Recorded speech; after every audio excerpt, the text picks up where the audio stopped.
to iron and then to steel like the modern axe today. Now the earliest axe that I have in my collection is this 17th century trade axe, and it still has some of the touch marks on it here from the original maker. Now this axe has no pole on it,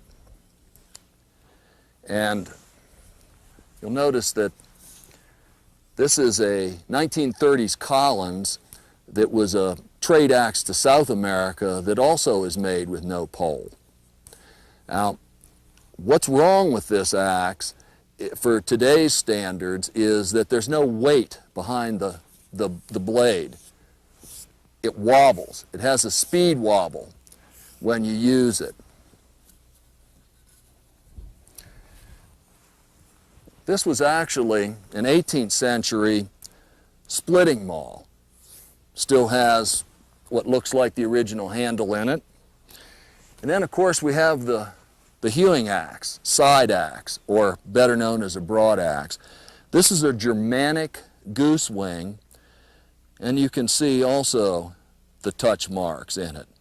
Now this one here, you'll notice there's just this is a transitional axe here, and it has a hint of a pole on it. An 18th century shingling hatchet, and a related tool, which is the woodworker's adze.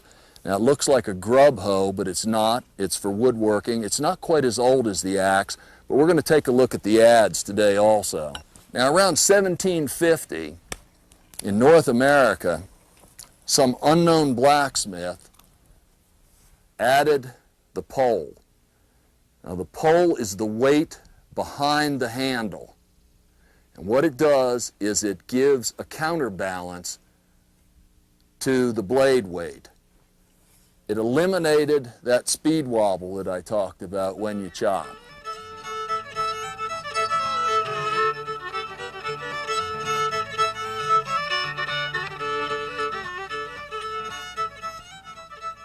We just had this single bit, or pole axe, because of the pole.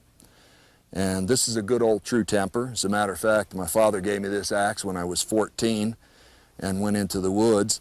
Now it's hung with a straight handle on it instead of a fawn's foot or a curved handle. It's a jersey pattern. It's my personal favorite as far as a pattern goes because it has a short bit, wide cutting edge, and it also has bevels ground in it, which are for easy release in sticky wood. This one here is a Michigan, and it's got a rounded pole on it, a little bit longer bit, a little bit fatter.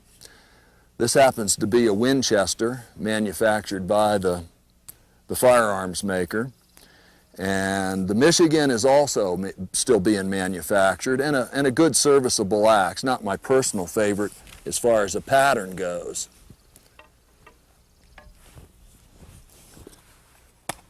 The last one that's really still around is called a Dayton pattern, and this is a 4-pound Dayton. It's square. You notice it has a large pole on it, a long bit, and it has the fawn's foot handle. You probably noticed that the different head patterns are more or less geographic. And that's because early development of the axe was by blacksmiths in certain geographic locations, and also to suit the timber in those locations. Like a Michigan axe was well suited to the timber in Michigan. This is an Australian axe. It's a Australian wood axe, but the head pattern is very much like a Connecticut. It's not one of the competition axes, and we'll look at a competition axe in a minute. But it's about a 6-pound with a straight handle, still being manufactured today. And as always, we should say a word about safety with an axe. You should always wear eye protection. These are safety glasses. You notice that I don't wear gloves. I don't wear gloves because I need purchase or a grip on the axe handle. When my hands get sweaty, I can't get that with gloves. But there are times when gloves, leather gloves, are appropriate. Now your axe should always have a good leather sheath on it, and you should wear good leather boots, and remember, a sharp axe is a safe axe. How about some double bits here? This is a cruiser head pattern. It's 2.5 pound with a 28-inch handle on it, and it's very convenient to carry in the woods with you. That head pattern is still being manufactured. There are only a couple of double bit patterns still around. Used to be a lot more. This is a Michigan double bit. It also is a true temper, Kelly Perfect, has the bevels ground in it. You'll notice it sort of has the same round configuration that the single bit Michigan. The last double bit is a Western pattern, and the one we use most out here in Montana. You'll notice that the Western has a little bit of an upsweep to it. This one also has the bevels ground in it, and it is a Council Tool Company, which is a manufacturer out of North Carolina that's still making good quality axes. It's called the Classic line because of the bevels here. This one has an octagonal handle on it, also a slim tapered octagonal handle. One last axe to show you is a full-blown Australian competition. This is a Tuatahi, and it's used in competitive work. It's very thinly honed here and would not be good for woods. Now there's a few other shorter axes. This one is generally known as a boy's axe with a little 26-inch or 28-inch handle on it. What I use this for is, I use this for years as a wedge driving axe in the timber felling process. On the back cut to drive the wedge, it has a nice heavy pole on it. Now the pole on an axe is there for the weight, and it's not meant to drive steel or iron, pins, wedges, whatever. The wedges that we drive with this are either wood or modern plastic wedges, so it doesn't do damage to the axe. This is a little Swedish axe manufactured by, and I hope I'm saying this right, Grand Force Brunks. That's close enough. It's good Swedish steel. When I sharpened it, I could tell it takes a really good edge, it has good temper, and I think they call it their woodsman pattern. It might be a good choice for you.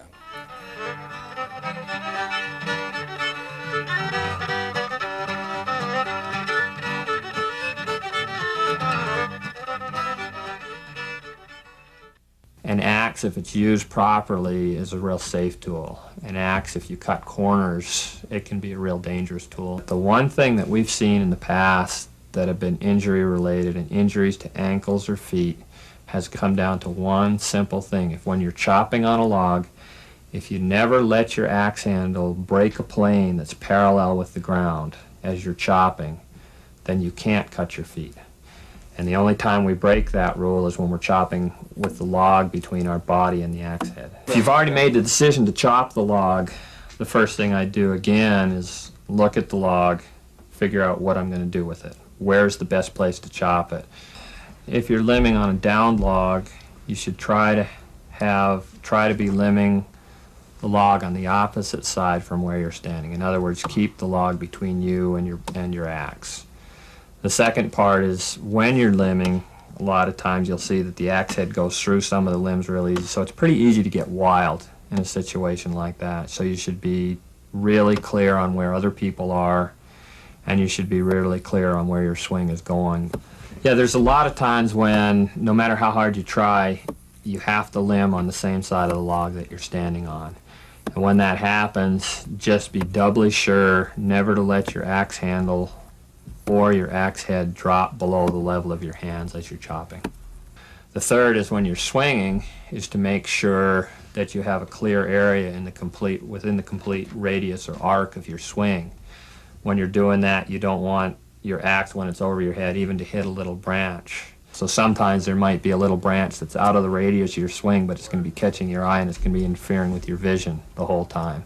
And if that's there, take the time to remove it. It's trying to be as efficient as possible. So you're going to strike that wood as many times as it takes to completely sever your cutting surface, and then move to the other side instead of making a chop on one side, a chop on the other side, a chop on this side, a chop on this side 3 times in succession and then breaking it. Oftentimes in a large log, you're not going to be able to remove your first chips by making a wide cut. So you'll start with a narrower V in your cut, and you'll cut down until your V comes to closure or to a point, and then you'll go back up, and usually on the strongest side that you have, you'll reopen your cut so that it's wider. As you come down at first, you take a lot of care to develop accuracy. It doesn't matter, the power does not matter at first.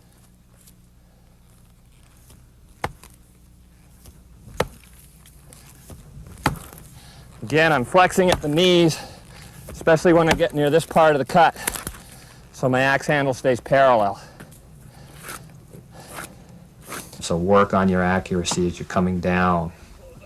And only after you have that balance and that accuracy, then power becomes the third part of the equation. Wait until you're good at chopping before you try to put power into it. A lot of times when you're swinging and you pick the axe up and it goes back past your head on either side, and you'll catch out of the corner of your eye a little chip of wood that's stuck on the axe blade. You should not try to power through that chip. When you try to power down through it, it can deflect your axe and you can end up with an injury.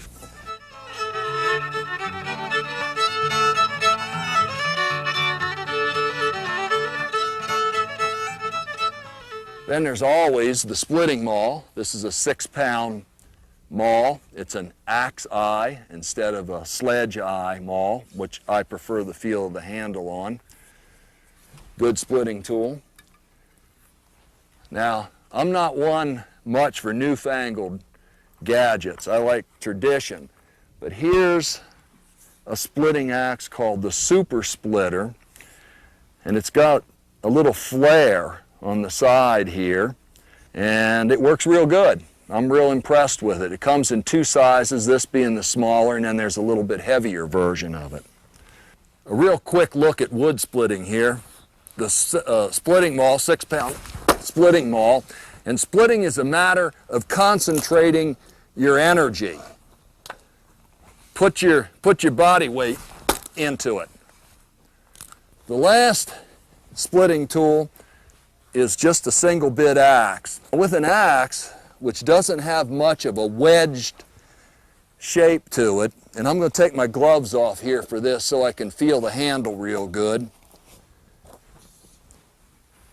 There's an old timer's trick that if you, and I'll do this in slow motion, if you twist the axe right at the point of impact, it'll throw the wood apart and the axe won't stick in it. Let's try this twisting motion again. There we go.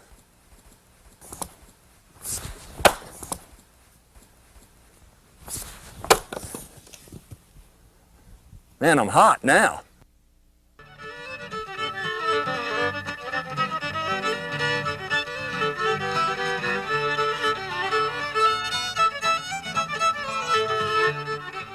Now the broad axe is my personal favorite of all edge tools to use. I'll start off with my grandfather's broad axe.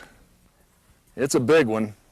It's about 9 pounds, and you'll notice that it has more or less of an original offset handle.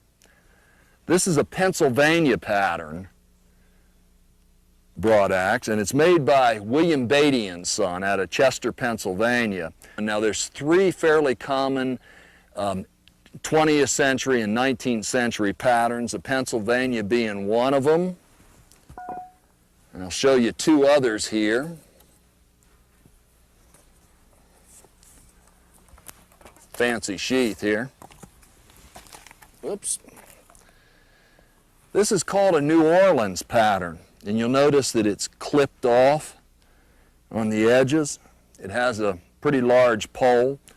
What I really like about this pattern is that it has more of a curve to it. Now, a broad axe is basically it's flat on this side, and the bevel or the basal edge is all on this side.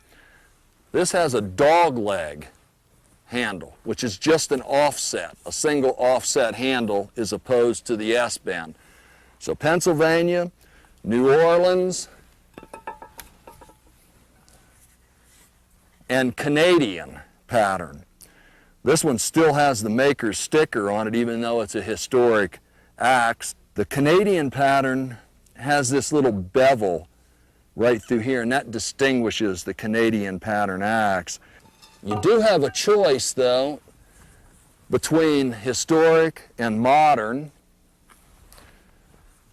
There's a fellow in North Carolina, Bear Creek Tools, that's the first one to come up with a well-made broad axe. And by well-made, Charlie understands the geometry of a broad axe.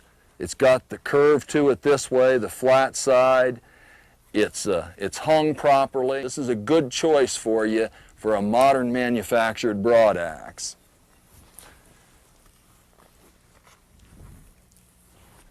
We're back to the Swedish tools here. And this is a European or a Swedish broad axe. Now it's a knife edge. It's beveled on both sides. I tried this and it works quite well, actually.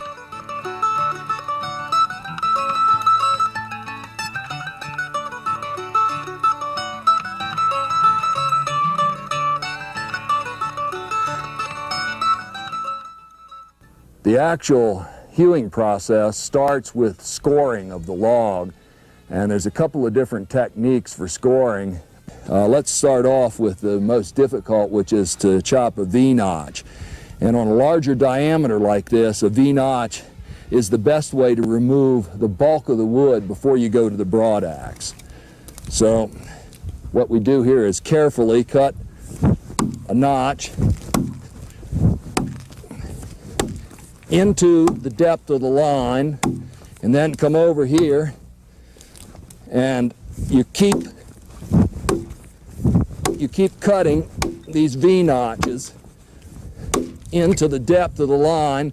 Before you go too far down, you go like this and you split the bulk of it, and again carefully. All this work is best done from on top of the log. You can score from the ground, but it means that you have to rotate the log more than one time. So this process is called juggling. The most common method of scoring is slash scoring, and those are the marks that you usually find on the log and usually done with a smaller diameter. The idea is to set up a rhythm as you work your way down the log, scoring again to the chalk line. And if you can get them evenly spaced and placed, each shot one right over the other, it makes for a better, more traditional look. So we'll see whether I can do that for you or not.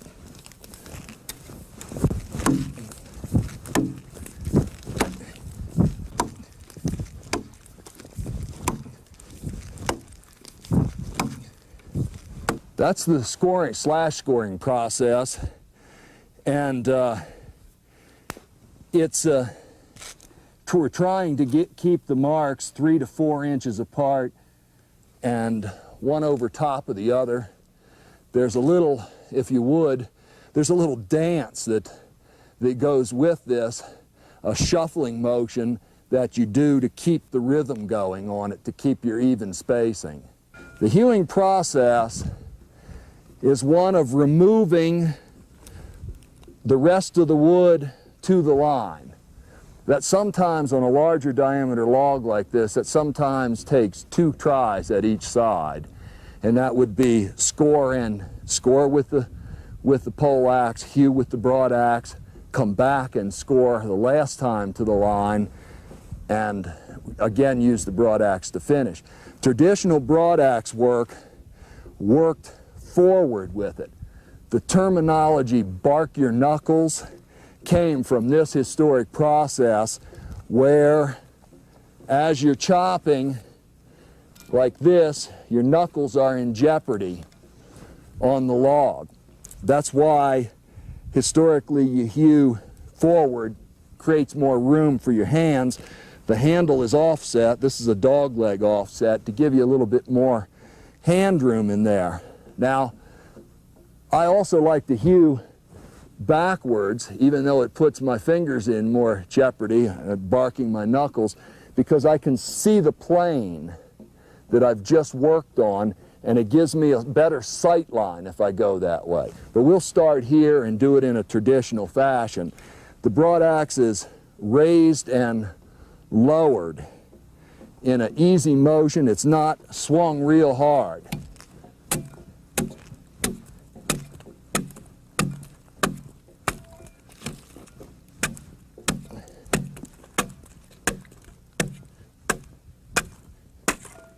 I should mention that historically, and even today, it's necessary to work on a green stick. This process doesn't work very well at all on a dry log. It just splits it out. So you can see I'm working forward with the process here. The finished product, after it's dressed off, you're taking thin shavings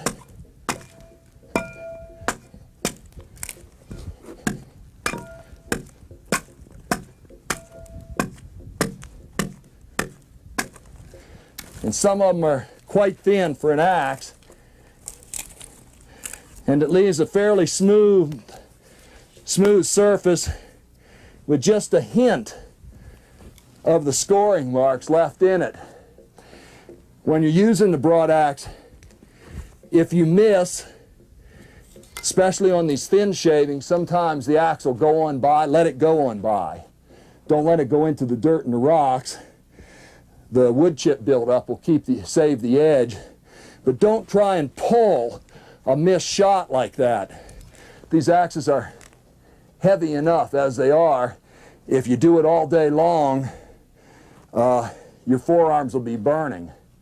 Actually, your forearms will be burning at the end of the day anyway with this, because it's mostly forearm work. So don't pull it, and if you get a chip stuck on the axe edge, when you're going, stop and remove it, otherwise you'll get a glancing blow. And you should keep this leg tight, and I'm hewing right-handed right now. Keep this leg tight and this leg out of harm's way.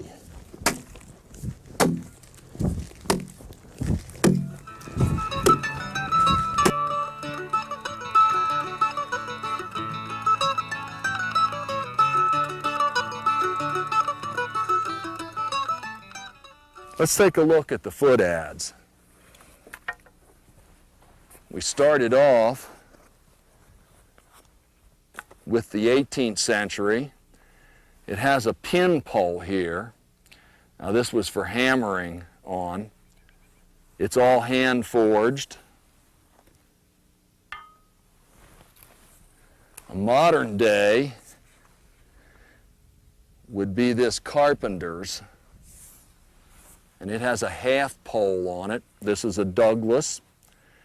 This is the one I use every day in log work, and it has a carpenter's adze handle on it. The Shipwright's has a little bit different handle to it. This is a modern manufactured Shipwright's. This is a lipped Shipwright's. I don't want to have to say that fast, but the lip here keeps the edges from digging in. The traditional way to use this tool is to stand on top of the log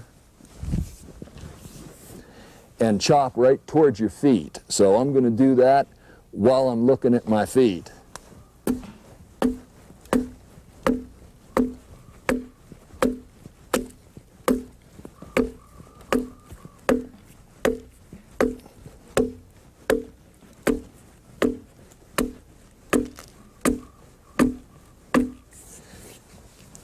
The adze is actually a plane. It's a dressing tool that takes down the surface.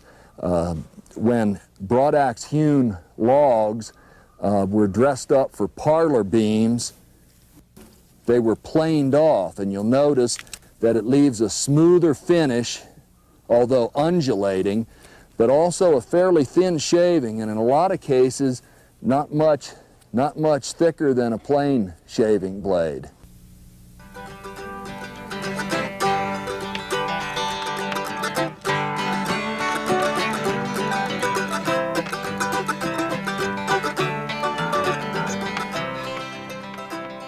How about we look at some hatchets? Hatchet is just a shorter version of the axe. Since we looked at double bits, here's a little double bit hatchet. It's about 1.5 pounds. Good little camp tool. Hatchets have different head patterns for different purposes. More than geographic names, the name relates to the use.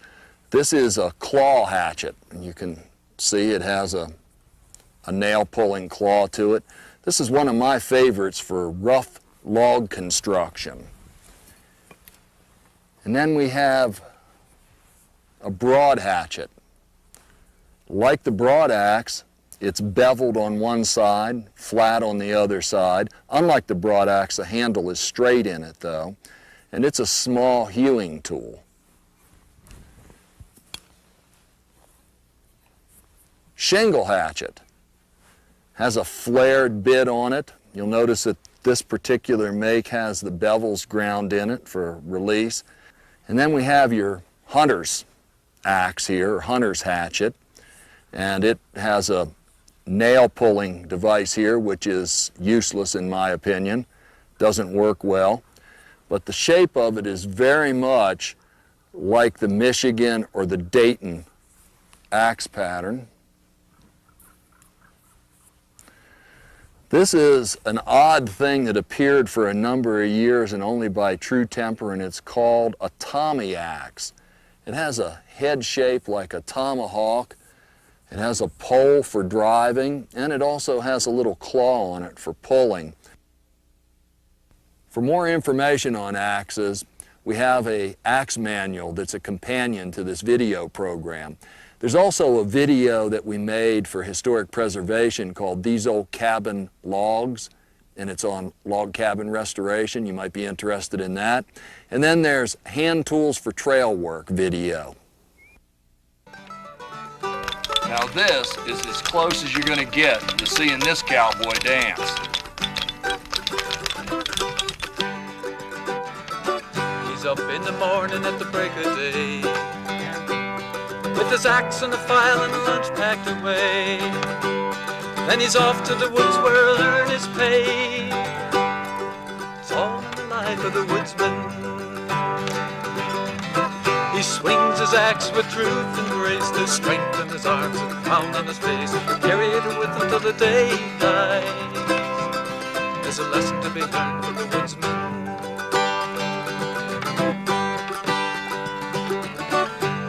The handle shaped by his hands, up to the next tree firmly stands. The chips fly fast, each swing is true. There's music in the movement of the woodsman. He swings his axe with truth.